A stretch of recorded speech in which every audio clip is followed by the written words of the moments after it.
ഓരോ വീട്ടമ്മയുടെയും അടുക്കള കേവലം ഒരു പാചകശാലയല്ല, അത് സ്നേഹവും കരുതലും വാത്സല്യവും വിളമ്പുന്ന ഒരു പുണ്യസ്ഥലമാണ്.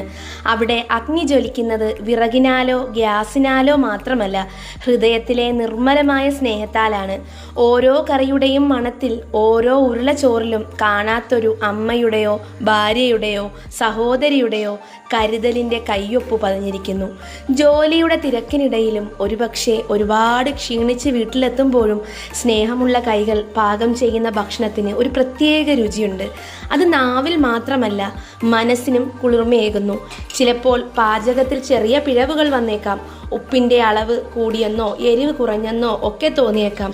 എന്നാൽ അത്തരം നിമിഷങ്ങളിൽ അയൽപ്പക്കത്തെ വീട്ടിൽ ഇതിലും നന്നായി പാചകം ചെയ്യുമെന്നോ ഇതൊന്നും കഴിക്കാൻ കൊള്ളില്ല എന്നോ ഉള്ള വാക്കുകൾ ഭക്ഷണം പാകം ചെയ്ത ഹൃദയത്തെ അക്ഷരാർത്ഥത്തിൽ തകർക്കും. ആ വാക്കുകൾ പട്ടിണിയില്ലാതെ ഭക്ഷണം നൽകാൻ ഓരോ സ്ത്രീയും അനുഭവിക്കുന്ന കഷ്ടപ്പാടുകളെയും അതിലുപരി അവരുടെ സ്നേഹത്തെയും അവഹേളിക്കുന്നതിന് തുല്യമാണ്. പാചകം ഒരു കലയാണ്. അത് സ്നേഹം കലർത്തിയില്ലെങ്കിൽ പൂർണ്ണമാവില്ല.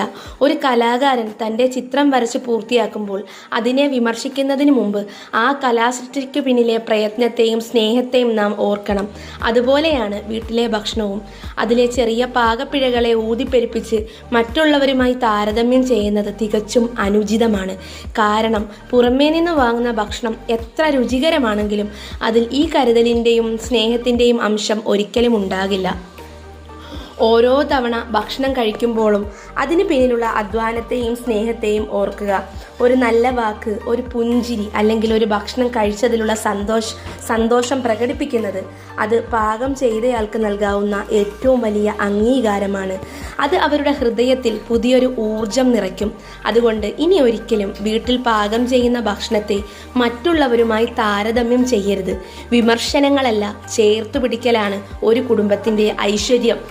സ്നേഹത്തോടെ പാകം ചെയ്ത ആഹാരത്തിൻ്റെ ദിവ്യരുചി മനസ്സിലാക്കി അതിനെ എന്നും ആദരിക്കുക.